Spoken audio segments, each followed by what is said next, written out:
All right. So again, welcome to the Iowa Community of Practice and Iowa Success Stories. And we're going to kick off today with Jean Menning with Exceptional Opportunities in Algona, Iowa. Thanks for joining us today, Jean. I'll hand it over to you. Thank you, Jessica. It was an honor for you to ask us to be able to participate in this today, and we appreciate it. Absolutely. I want to start by just talking a little bit about exceptional opportunities transitions. And Jessica, if you'd go to the next slide there, thanks. Exceptional Opportunities has undergone quite a few transitions in the past year and a half, and we actually started preparing our team for those transitions back in 2014. We talked about all the changes coming about managed care and the CMS settings rules, and we just visited with our team about that and tried to keep them updated all the time and started talking about change so that they would be prepared.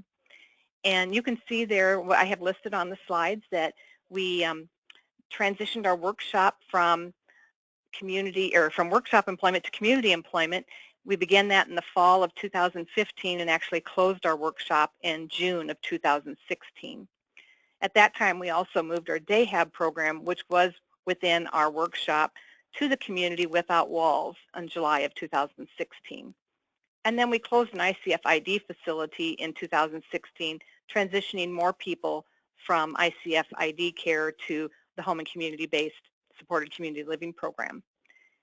As we made all these changes, we combined 3 offices that we had. We had a community employment office, a supported community living office, and our administration and business offices, and we put them under one roof in October of 2016, which has been a good move for communication, collaboration, sharing office equipment, and such things. I think it's made us more efficient. Community employment is what I'm going to speak mostly about today. And again, we started with sharing our staff about the changes that are needed and why they were needed and what they would look like as we made changes. We set goals and embraced the change. And 2 good reads that I know you've heard about before are My Iceberg is Melting and Who Moved My Cheese. Those are really good books that are very simple to read and have great strategies for change. And we used both of those books as a part of our transition and communicating our changes with staff and found them very beneficial. We emphasized during our changes that there was no need for job loss if people were willing to change. And that also these changes would create opportunities for employees within exceptional opportunities to change jobs in exceptional opportunities and not have to leave our employment if they were looking for changes. We hired our Director of Employment Services in the fall of 2014. And in our opinion, it's really important for whoever's in that employment development position, or we call ours the Director of Employment Services, to know the business people to be able to open those doors. And our Director of Employment Services is Rodney Davis, and he's unable to be with us today due to a death in the family. But he was very involved in the business community before he came to us, and he's just able to open doors. If Rodney calls someone and wants to talk about Exceptional Opportunities Community Employment Program, no one says no to Rodney. They all will at least listen to what he has to say. Early on, Rodney developed a brochure, and he offered programs to service organizations and clubs in the area to try to introduce the program. And then after that began business visits. He really stressed when he met with people the ability to help with their unmet employment needs, and that we have people that are an available, reliable, and happy workforce that could come in and help them with jobs. As he toured different businesses, he also would look at things and see that our people could help with certain types of jobs going on in that business that were repetitive, and would mention those things to the businesses. Living through the change. We set a goal at the beginning to find 1 person employment each month. And there were some months that we found more than 1, and then we might skip the month or 2, but we really did exceed that goal. We ceased providing the least preferred contract work at our workshop as we were gradually making this change. to conserve our workforce. So as people were going out in the community to start community employment and have jobs, we noticed our workforce at our workshop were not able to keep up with some of the contract work as well as we had in the past. So we let some of those least preferred contract work go so that we were able to kind of balance out the number of people and jobs that we could do at the workshop. As more people obtained community employment, workshop employees who expressed interest in becoming job coaches did so. We allowed them time to go through the modules to train to be job coaches, and as they did that, they were then moved into community employment. Communication during this time is essential, and some of our employees would probably say that we didn't do enough communicating. We did try to communicate each month or as changes occurred to our full team, regardless of what part of the program they worked in. Also, to help with communication, we provided our job coaches with cell phones and Chromebooks for documenting. During this whole type of change, flexibility is a must. And our job coaches have many jobs that are for short periods of time, or I should say our people that we serve have many jobs that are for short periods of time, maybe 1 hour, 2 hours, 3 hours a day, 3 days a week, 2 days a week. So scheduling job coaches is a menagerie, and job coaches have to be really flexible to go from one employer to another. They may work at 4 sites in a day or 5 sites in a day, or maybe just 2 sites if their people they're coaching work longer hours. The coaches must blend in with the culture of the employer. We have cross-trained our coaches to help cover vacations, illnesses, etc. Although we do base this really on each individual that we're serving and coaching on their needs. Some people need to have consistent job coaches that don't change, and other people seem to do better when we change the job coaches frequently. And so that's really done on an individual basis. The employment and the supported community living teams really need to communicate constantly too. We discovered that early on when there would be a change in the time a person was working, and maybe they were going to be picked up earlier in the morning from the home that they live in, and maybe that didn't get communicated. And so we found by experience that we needed to really up that communication. Looking back, we have found 32 people jobs in the community, now working at minimum wage or above, and I believe our highest paid person is around $11 an hour. We work for 30 different employers, and we have 40 people that are in our DayHab program. I didn't speak much to that, but our DayHab program did move into the community without walls. And of those 40 people that are in DayHab, some are using it as a wraparound for community employment. If they only work 2 or 3 days a week and only a few hours a day, they may attend DayHab as a wraparound. And some people who did not obtain a community job or did not wish to obtain a community job, they are participating in DayHab based on the choice they've made for how many hours they want to be there. As a part of DayHab, we have 16 volunteer sites, and these sites are a chance for the staff in DayHab to assess the work skills that these people have and maybe potentially build on those skills so that they could someday find a job in the community. Exceptional Opportunities continues our efforts to help more people live, work, and recreate in the community, and that ultimately is our goal. We have really found that our people who are working in the community are very happy with that. Our people participating in our DayHab program Without Walls are thrilled with that program. That is going very well. And overall, we just are very pleased with our efforts in getting people out into community employment. I don't know if there's any questions. Moving on to the next slides, I'll just briefly show you. We don't have to have these slides up for very long, but just a sample of some of the employers that we do have people working at. And be open to anywhere that you might be able to work. You can see on the slide that's up right now, we work for the City of Burt, Fairway, the Cassuth County Newspaper Office. These are just some of the places that our people do work. You can go on to the next slide.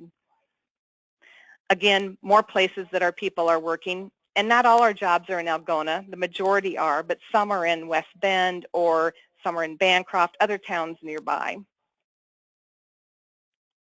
The next slide continues more of our employers.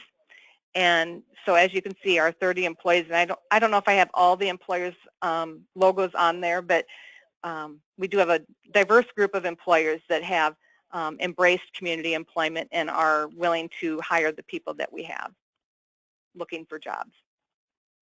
And then we have the volunteer sites through our Day Hab program. And these are just some of the places that we do volunteer at. And again, we're hoping that maybe some of those might lead to a community job in the future. And there's one more page of those as well. So I don't know if anybody has any questions, or if you're going to take questions at the end. I'll see if there's any questions for you, Jean. And then I was wondering, do you want to share a little bit about the Day Hab Without Walls? Sure. You say it's going really well and helps sometimes lead to employment. Sure. Well, we were blessed in that we had Jenny Sassonet as our subject matter expert when we participated in the pilot program, and Jenny gave us some really great ideas. And when we went Without Walls, I sent letters to churches asking for their assistance, and we had a church that offered that we could gather at their fellowship hall every morning, and that is what we do. We gather there at 9 a.m. and then we split everyone that comes. We just kind of do an attendance and recognize if it's somebody's birthday, if somebody got a job and is going to start working in the community, just kind of some good news things. And then we divide into smaller groups, and one staff takes a group of 5 or 6 people, and they go out into the community and do volunteer jobs at these sites that are up on the screens. They also do physical activities such as going to the YMCA on a regular basis and swimming, or using the exercise equipment, or walking on the walking path that's in, or walking gym area that is in the YMCA. People go bowling. We go out into the community and go places such as the Nature Center. We go to nursing homes and join in on some of the activities there, or we lead some of the activities there. Bingo. Out in the community, we also, during this time of the year, we try to be outdoors as much as possible, because we did find that the winter got kind of long. And so we do as much outdoor things as we can right now. We have 5 different churches, one for each day of the week, that offered their fellowship halls for us to use at lunchtime. And people bring a sack lunch. And we use those fellowship halls. Sometimes we divide into smaller groups to eat, and other times someone's at a park, or maybe if they're doing volunteer work at a specific location, they might have their lunch there. And so we have 7 groups that are going in 7 different directions each day. And for the most part, they're really enjoying them. They've also have done some special trips, such as going to an iCubs game. They're riding the Queen, I believe it is, at Okoboji. They're planning a trip to the zoo in Des Moines. So we do some large group things. We went around to all the different, we didn't go to all of them, but many of the different Freedom Rocks that are in our area.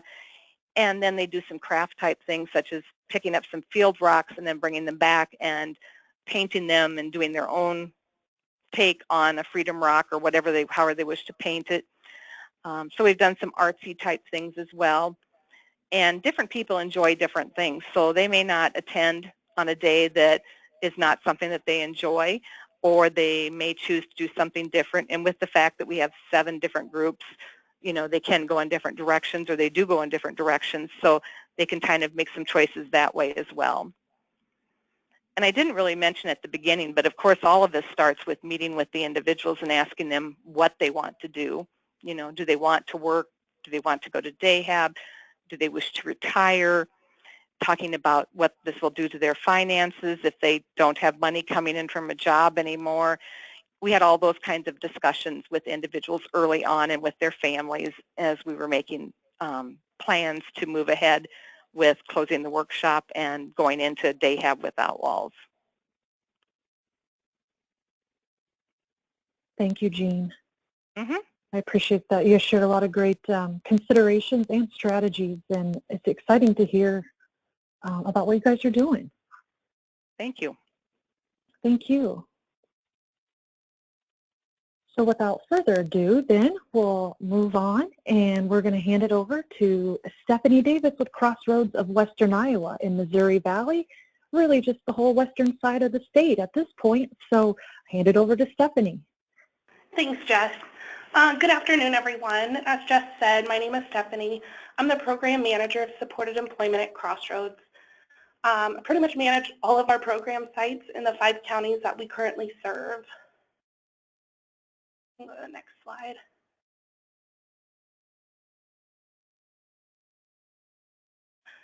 So the mission of Crossroads of Western Iowa is to empower individuals to actively seek out opportunities for an enhanced quality of life. Which community employment, how much closer can you get, right? Next slide.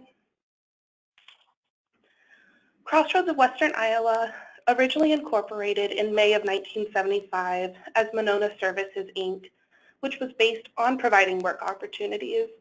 At that time, we served only 8 clients, which then quickly increased to 35, which then required several additions to be made to the building. Vocational opportunities included building wooden boxes for a manufacturing company, pallets for Wells Blue Bunny, and opening a can and bottle redemption center in the shop.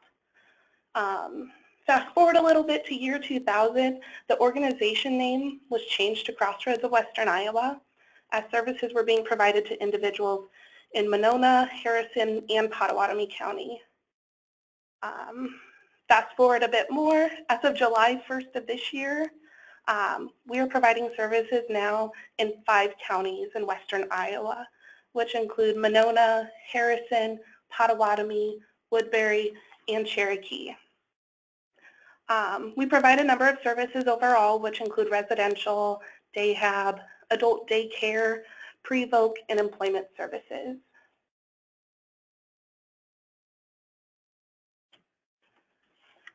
So Crossroads of Western Iowa fully embraces the Employment First Initiative, which, as most of you know, the goal of the Employment First Initiative is that competitive employment will be the first priority in the expected and preferred outcome of all Iowans with disabilities. Next, okay. So Crossroads of Western Iowa first started truly transforming our employment services program back in 2012 when we merged supported employment with our vocational program. At that point in time, we began building the foundation for our supported employment program by seeking out providers throughout the state of Iowa and gaining valuable information from what they were telling us, finding out exactly what works and what doesn't work in the efforts of assisting our clients in obtaining and maintaining community integrated employment. We joined APSE as well as the Iowa Coalition for Integration and Employment. We started attending meetings held by IVRS and really just immersing ourselves with any and all resources available to us. A couple of our staff attended and completed benefits planning courses and became certified benefits planners through VCU. We were also fortunate enough to be a part of the ODEP project through IVRS, where we received training, mentoring, and consultation from a subject matter expert. And I think what has truly helped push us through this transformation has been the understanding and support from our board of directors, senior leadership team, and our employment staff. Without their support and encouragement, we definitely wouldn't have grown to what we are today.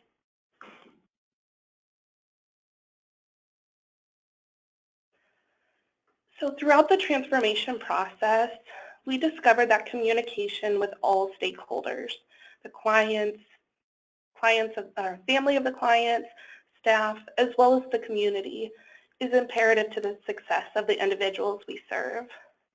This was accomplished through meetings, newsletters, phone calls, and electronic mail, taking into consideration any input or feedback that was provided during that time, which has really allowed us to better serve our clients.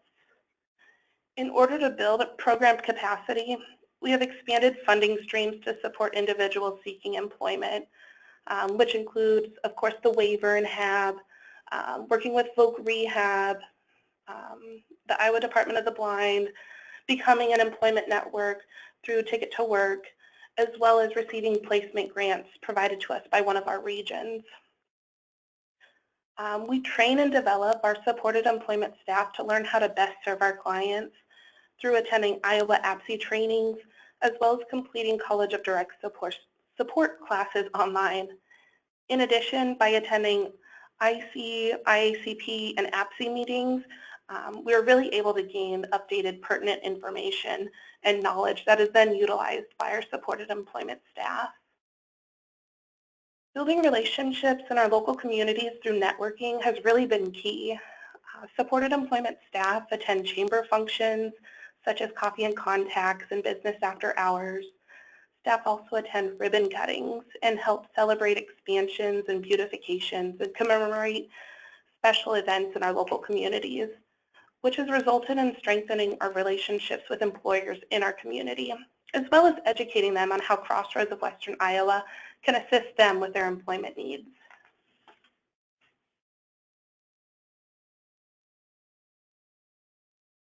With any new or transforming organization, there will of course be hurdles along the way. I'm sure it comes to no surprise to all of you that transportation has been one of our biggest obstacles. We've been fortunate enough to partner with one of our local transit agencies to provide transportation 24/7 to our working consumers who live in the city of one of our markets. Unfortunately, for those clients living in a more rural setting, we are consistently seeking out other options, such as residential staff or natural supports, as transportation is simply not available outside of a very specific and limited time frame. Another hurdle that we have had in the past is recruiting, training, and retaining qualified staff. Crossroads has since hired a corporate recruiter. They've increased hourly wages for supported employment staff. We've implemented an orientation program and provided mentors to new staff. While this has drastically improved our larger markets, we still continue to struggle a little bit with hiring and training qualified and motivated staff needed to provide support to clients served, especially in the more rural markets where unemployment is so low. The employment rule changes that came into effect May 5th was yet another little hurdle that we all faced. At the time, services, funding codes, billing guidelines, everything was changing. While these were overall positive changes, it just required that consistent communication between all supported employment staff and members of clients' interdisciplinary teams to ensure a smooth transition. And then, as we know, we've all experienced our own challenges with the MCOs and getting payment and all of that. Fortunately, that's decreased, and our relationships with the MCOs have improved drastically.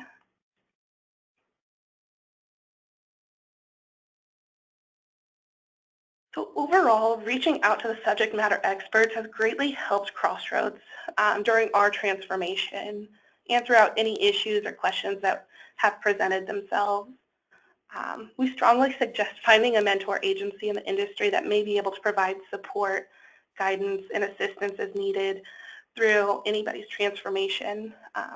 I would encourage you to ask why and to challenge the industry norm, and don't be afraid to pick up the phone or send an email to individuals at IME, IACP, and IC, as they are more than happy to assist you with any questions or concerns that you may have. They definitely will respond. I know I've had to reach out to Amy Dessenberg-Wimes and Jess, and they've been more than happy to help with questions that I've had. Other than that, it's been a pleasure presenting to all of you. I know I went through everything kind of quickly. I hope that you found at least some of the information helpful. If you have any questions, you can feel free to reach out to me. My contact information is listed on this slide. Thanks, Jess. Awesome. Thank you, Stephanie. I don't see any questions. I did have a question come in on transportation from the last presentation, but you could probably speak a little bit to this maybe about transportation for DAHAB. How's that going for you guys at Crossroads? And then Jean, if you're still on, I think the question was also for you as well about how you're kind of being creative and flexible around those transportation challenges. As far as with Crossroads, I mean, we've partnered with, like I said in there, the local transit agency, and they have done wonders. We have worked so well together. We also, of course, purchased vehicles to help transport clients to volunteer sites. But we were able to receive some grant dollars and once again partner with our local transit agency on utilizing their vehicles as well. So we haven't seen too many issues with transportation with DAHAB. Okay. This is Jean, and we have utilized the regional transit as well for both employment and DAHAB. And then we also have agency vehicles. Okay. And we try to utilize volunteers and SCL staff, whoever can help with it. We reach out to anybody that can help. So great. Thank you both. All right. We will go ahead and move on to last but certainly not least, Kathy Casey with the Fort Dodge IVRS office is here to speak with us today. Hi, Kathy. Thanks for joining us. Hi, good afternoon, everyone. Yes, as Jess said, I'm from the Fort Dodge, Iowa Vocational Rehabilitation Office, but I guess I've been elected to speak for the entire state agency, which is honoring and completely stressful at the same time. You're going to do great. So just to kind of give a short overview, Iowa Vocational Rehabilitation Services, obviously we work with clients with disabilities who are seeking employment. There's been an increased emphasis for us as an agency to focus on transition and employment first initiatives both. Today I've kind of been asked to speak a little bit about transition specifically. Statewide, there is a voc rehab staff member assigned to every high school in Iowa, and that's good because that really helps to build those relationships with those students and with the teachers to begin with, and the school staff and the AEA, things like that. And it's allowed us somewhat, our change in our legislation has allowed us to work with all students who are on an IEP or a 504 plan, and that's really broadened our scope of services for transition services. In the past, maybe some people who've been in the field for a while longer are familiar with that. There was a point in time where voc rehab maybe didn't work with the most significantly disabled if they weren't able to work a certain number of hours a week, or we didn't anticipate that they would receive services through case management and waiver services. We also maybe didn't work with students who are a little bit higher functioning and maybe wouldn't be eligible for our services. And now that's really changed, and we're able to work with all students who have some sort of identified disability. So that's really great. So when you're working with a student and you want to be successful, that's what we're talking about today, is success stories. So I just kind of wanted to go over a little bit of where success comes from and how do you start. We really feel like one of the key ways, and I brainstormed with other people in my office before doing this presentation, and one thing we talked about that kept coming up again and again was building those relationships with the job seekers to elicit that trust from them and to really know what is their definition of success, because everyone's definition of success is different. I know that earlier was touched on, for flexible schedule, maybe only working a few hours, where for someone else they might want a more full-time job, and just really working with that person to identify what's their picture. Part of a process that we use in voc rehab that I'm sure others are familiar with is motivational interviewing, and that's working with that person for them to really paint their own picture of success and to paint their mountaintop. So some different ways that we work with students in particular and all of our job seekers really to identify where are we starting, what are we aiming for, what's at the top of that mountain. Different assessments, just one-on-one interactions with voc rehab staff to try to get to know the students better and identify some of their strengths. And that really is being creative, whether it's, maybe playing a game as a group, playing the game one-on-one to get high school students engaged, just doing some different activities hands-on to see where their skills are, observing them in a classroom, or sometimes a school-to-work setting, or a work setting within the school is a really great way to kind of get started.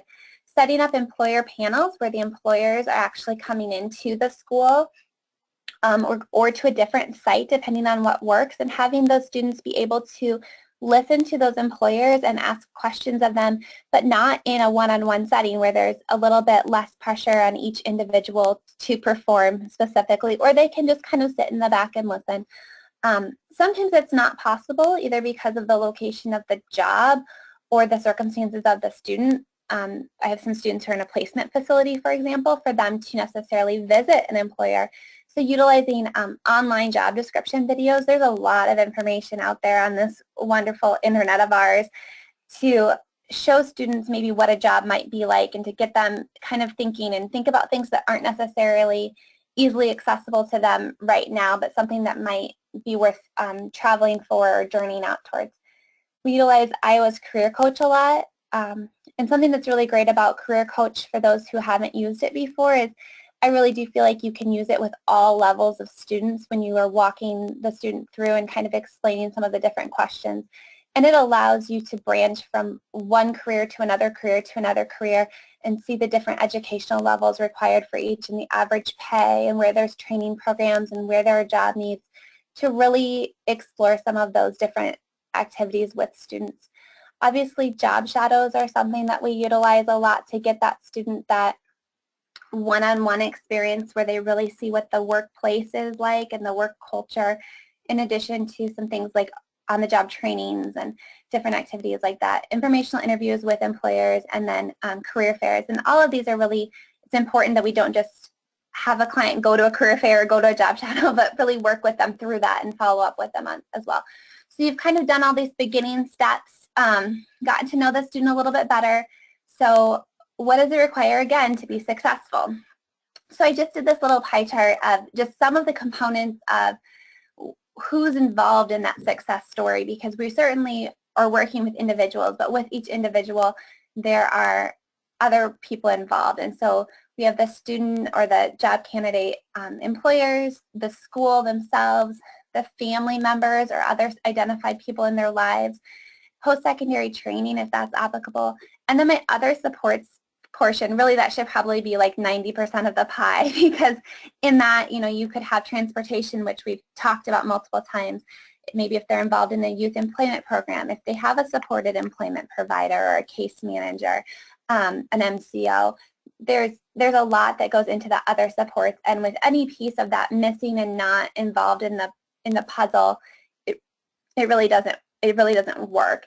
And it is also important to have that communication piece between each, so that if voc rehab is setting up a job shadow for a student, that the school is aware of that, so the school can see the work that's being done and maybe relate that to another student and have that buy-in of, oh, this is working for this student, we need to get more students involved. So everyone needs to work together to be successful. So let's look at what happens when everyone works together and we are successful, when things work. So this is a specific case in which there was a student and they were working with voc rehab, and they had already identified that they wanted to become a welder. And I wanted to use this example because there's a lot of those pieces working together in this one. So voc rehab contacted this employer that there was a business relationship with and set up the job shadow. I think both of our other speakers have discussed the importance of those business relationships, and voc rehab would definitely echo that, to have that groundwork laid and to kind of understand what businesses are looking for. Go ahead, Jess. For this particular job shadow, because it was for welding, the student needed a helmet in order to do that. And the school, again, this is where it's important that everyone knows what everyone else is doing. So the school was aware that voc rehab had set up other job shadows, that they'd been working with students, that this was so a positive thing, and so the school worked to provide the helmet for the student to go on the job shadow. The student attended the job shadow, and then in this particular instance, the post-secondary institution that the student was going to attend after high school, they offer a scholarship for students who complete job shadows, and then there's a packet that the student needs to fill out. So Voc Rehab made the student aware of this and worked with the student to fill out that scholarship packet, so they ended up with a $250 scholarship to their post-secondary institution. The student applied for the job at the place he'd done the job shadow at. He did the job shadow. It was what he had expected. He saw what he saw he liked. He liked the workplace environment and the culture. He kind of already had his foot in the door from this job shadow, so he applied for a job. Voc Rehab followed up and let the employer know that he had applied. That said, hey, you remember this student? He came in and did this job shadow. So the employer had a face to go with the name to begin with and kind of knew, yeah, he showed up. He was respectful, asked good questions. The employer hired the student. He's actually working full-time during the summer, and then he'll be working part-time during the school year.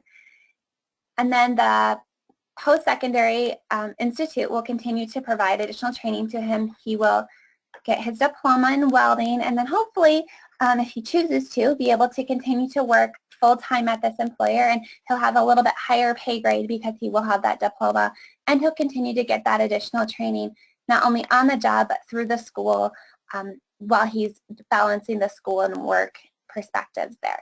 So this is my example of kind of a time when everything worked together.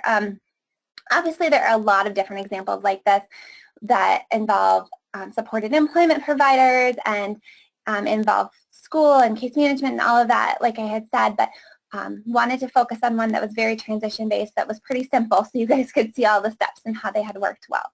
So what happens when things don't work? We're talking about success stories today, so why am I bringing this up, right? So sometimes that's the case. Sometimes everyone is sure this is a great job fit for this client. This is a great job fit for this student. I'm just sure they're going to be successful, and you try it and the bottom falls out. We've all been there, right? So we get this bad feeling. You know, there's so much emphasis on us on placement and number of people that we get employed and writing our employment plans and having that goal in place and making progress, that sometimes those can seem like a big kick in the pants. And that's something that in Voc Rehab we talk a lot about informed choice. And informed choice, and I'm sure you all talk about this as well, is really letting a person make their decisions and understand and know what's best for them. It's really about what the client wants, right? We talked about at the beginning, I was talking about what's the person's definition of success. My husband's, he's a medical provider, so he's very science-based, and so he goes back to that science says it's just as important, if not more important, to disprove a theory as it is to prove it. So that's kind of what I want to talk about here. So my three examples up here are, there was a job candidate who thought that she really wanted to be a math teacher. She was just sure that that's something that she wanted to do. And then she had to present to her class one day, and the anxiety of presenting to her class just totally froze her, paralyzed her.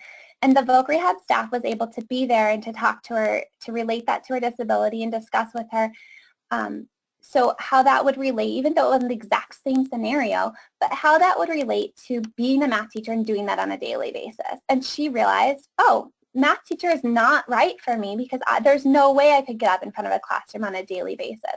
So rather than going to school for that, doing student teaching and being paralyzed at that, she figured that out a little bit sooner in the process and then was able to pick a different job career where she was more one-on-one. Another student was just sure that he wanted to work at a radio station, 100% sure, had talked about the hours that he was going to work, what he was going to do there, you know, just he had this completely planned out in his head. He went to a job shadow at a radio station, saw that it was very fast-paced, realized that physically and intellectually that really wasn't a good fit for him, and decided to look at different careers, whereas before he'd been 100% sold that that's what he was going to do. In that scenario, it wasn't someone saying, hey, I really don't think you can do this. This doesn't make sense. It was something that he was able to come to that conclusion through the experience. And then the third is that cute little cat and dog there. There was a student who wanted to be a kennel cleaner, and the school was writing this in her IEP. AEA was on board. Mom was bouncing off the walls, so excited. She went to a job shadow, saw that she needed to trim the dog's nails and clean up the poop and do some urine sample testing.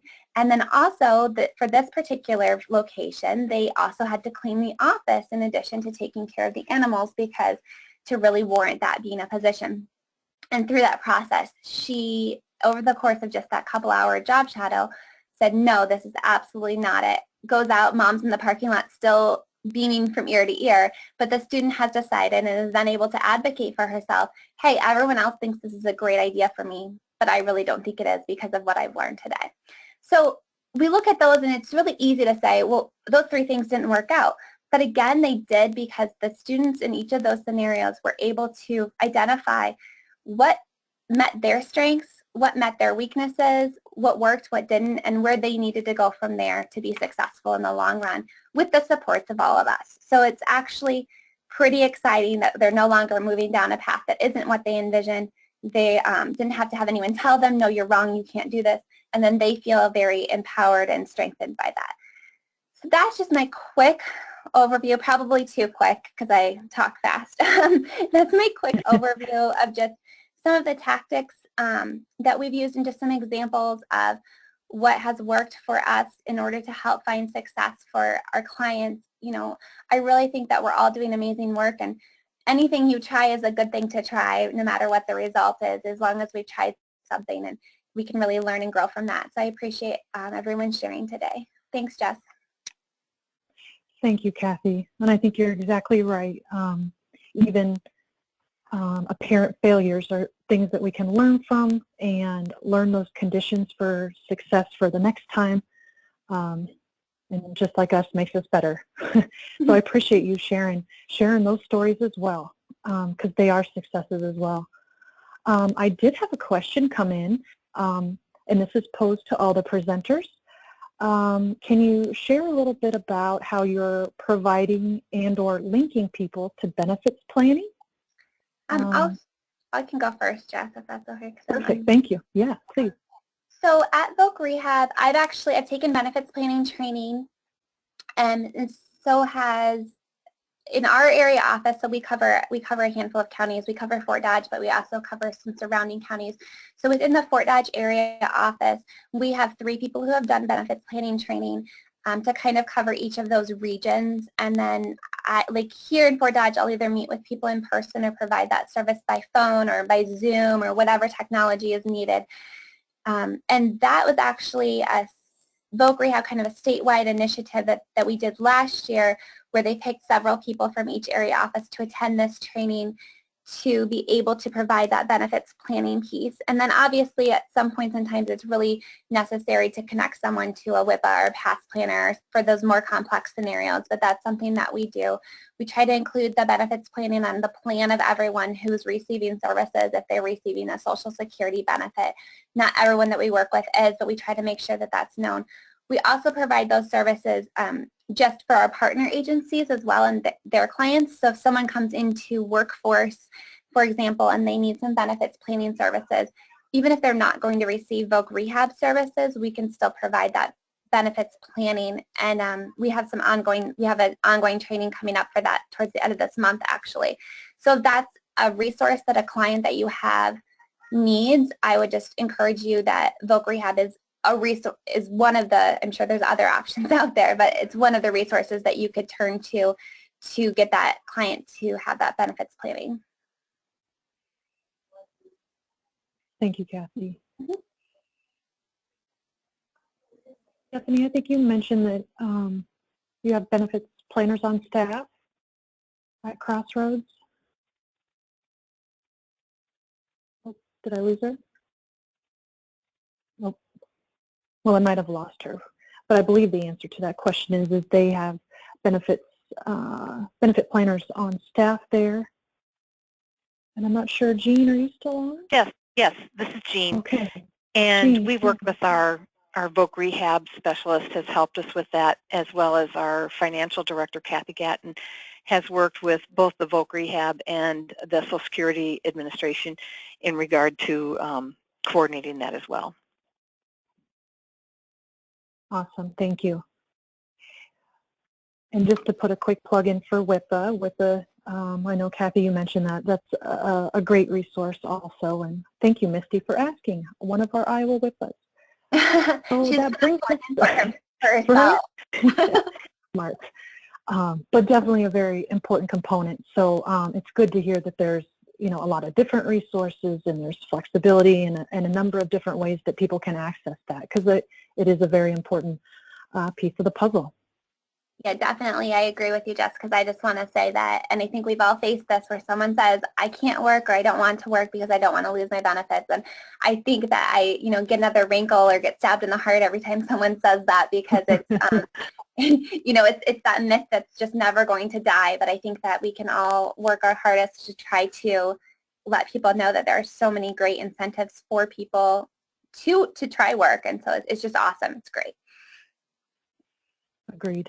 Thank you so much. And thank you to all three of our presenters today, Jean, Stephanie, and Kathy. We really appreciate your time and sharing your successes and the strategies that are working for you so that we can apply them in our work as well.